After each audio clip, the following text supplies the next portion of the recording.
Hello, everyone, and good day. We are here to talk about Sunday Beauty Queen and its relevance to feminism. I am here with Denise Dueñas, Joshua Dulatre, and Joshel Gastador. Unfortunately, our other group mates cannot be here at the moment, but let's begin. So, for today's discussion, we talk about the introduction to the literary theory, application of the literary theory, and the conclusion to our presentation. So, the introduction to the literary theory. I pass it to you, Joshel Gastador.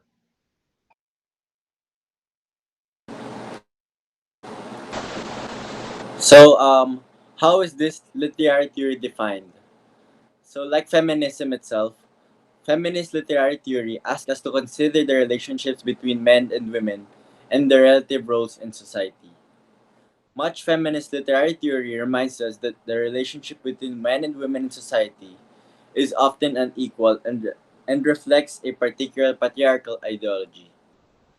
Those unequal relationships may appear in a variety of ways in the production of literature and within literary texts. Feminist theories invites us to pay particular attention to the patterns of thought, behavior, values, and power in those relationships. So the background of feminism. Who are the main proponents behind the literary theory? What can you gather about its beginnings?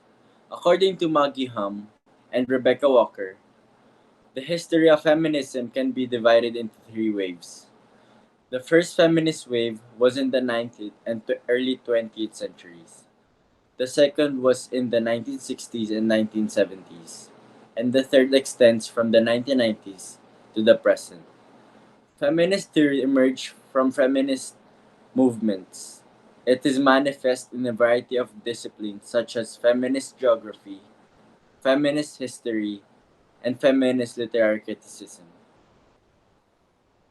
So the first wave of feminism emerged out of an environment of urban industrialism and liberal socialist politics. The goal of this wave was to open up opportunities for women with a focus on suffrage. The wave formally began at the Seneca Falls Convention in 1848 when 300 men and women rallied to the cause of equality for women. The second wave was a period of feminist activity and thought it began in the United States in the early 1960s. It lasted roughly 2 decades. It quickly spread across the Western world with an aim to increase equality for women by gaining more than just enfranchisement. The third wave of feminism was greatly focused on reproductive rights for women.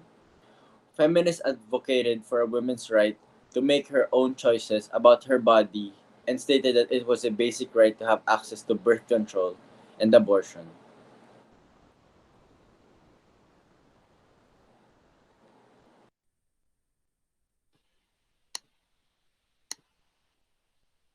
For the assumptions, what are the basic assumptions of this literary theory? For the first assumption, feminism literature aims to view women from a different perspective and discover the women's contribution to the history of literature. It also aims to reinterpret the old text and establishing the importance of women's writing to save them from being lost or ignored in the male dominated world. It brings awareness about sexual politics and analyzes the writings of women writers from the feminist perspective. Feminism includes the language and styles of writing to determine the relationship between the genders in terms of power. Lastly, feminism theory looks for the possibilities and ways to remove and inherit sexism as a practice of writing from mainstream literature. So for our next slide, we have the guide questions. So just like in every time that you analyze a literary piece, you use guide questions to make sure that you are in the right path. So here are some of the questions that you can ask or that you can use when you use feminism as your criticism. First would be, was there any female character in the literary piece? It's important to know if there is or there is not non non-female character in the literary piece, just to be able to know how they were portrayed. And that would be the second question. How was the female or females portrayed? Third question would be, how was the character or characters treated by the other characters in the piece? Fourth would be, how were both men and women defined? Was there a huge difference in their importance in the literary pieces? And lastly, did the literary piece able to break any stereotypes? So moving on, our next slide would be the strengths and weaknesses of feminism. So for our strength, we have it elevates women's position in society through the efforts of female authors and the readers using the feminism as their way of criticism. They were able to elevate and bring a different light on how the society looks looks upon the women in our society.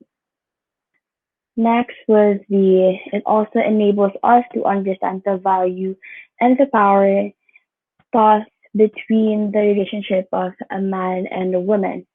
So feminism is not actually just centered or focused on the women, but it also looks at how is the man and women able to behave or with each other.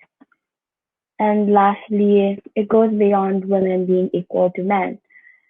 Feminism can also be defined as political, economic, and social equality of the sexes. So, if you use feminism as your only way of criticism, it can be limiting, and that would be your weakness.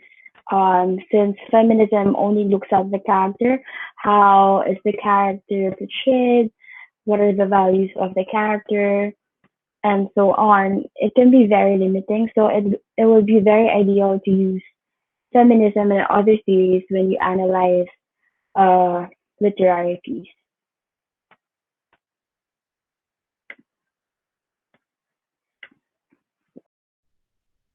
Application of the literary theory. What is the film about?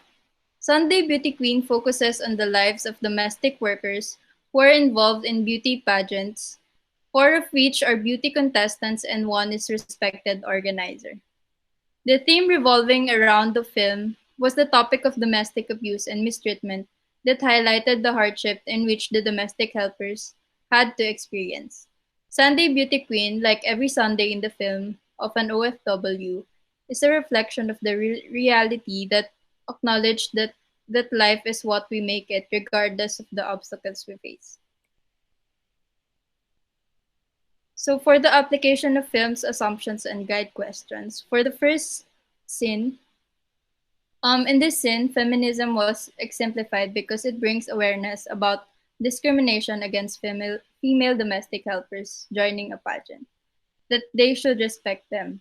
A lack of pity for the subjects also sets this film apart. These girls are loud and proud. We do not look down on them. We get involved with the glamour and pageantry of it all. We are getting empathy instead of sympathy.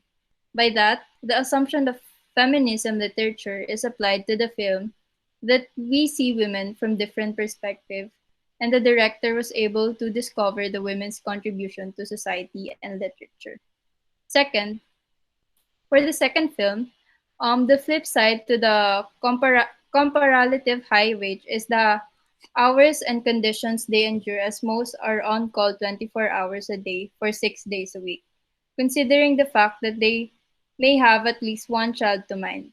This is why even when they are sick, they still go to work just to provide for their families in the Philippines. That is how female portrayed in the film. For the third scene, the contestant answered a question regarding the issue of the Filipina OFWs being stereotyped as a prostitute working abroad. She said that it was an insult to them, being an OFW, to be called a prostitute, as they had no intent to do such things simply to earn money. Instead, they worked hard as a helper and served their employers with dignity and pride in order to provide the needs of their families in the Philippines. With this, the family was able to break the stereotypes of Filipino OFWs.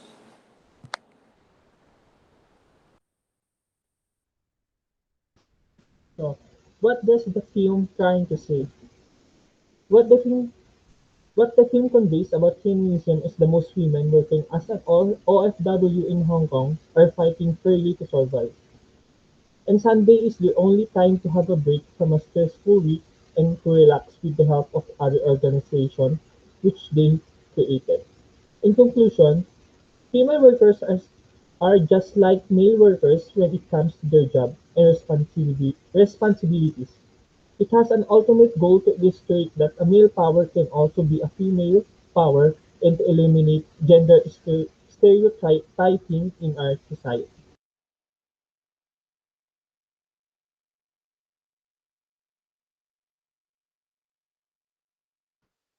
Okay, so for the conclusion, so the significance of literary theory. What is the significance of learning this literary theory on a personal level?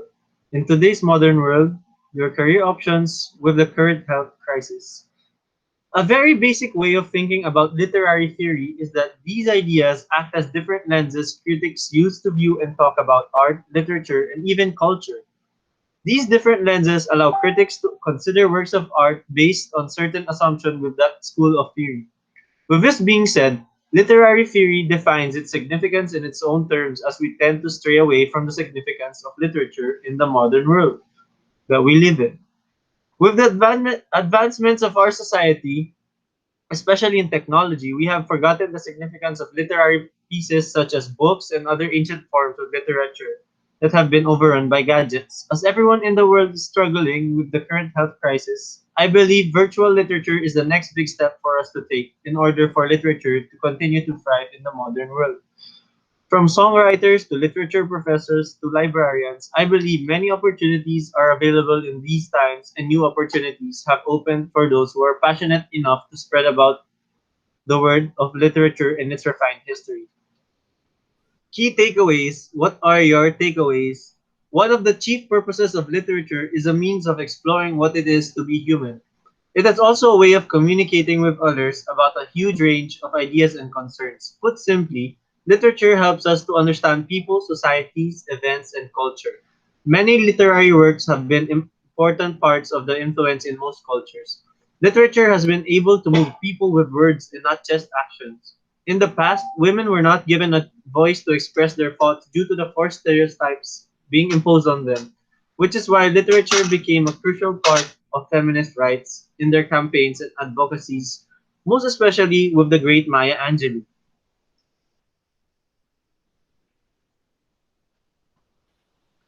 So that concludes our presentation for today. Thank you all.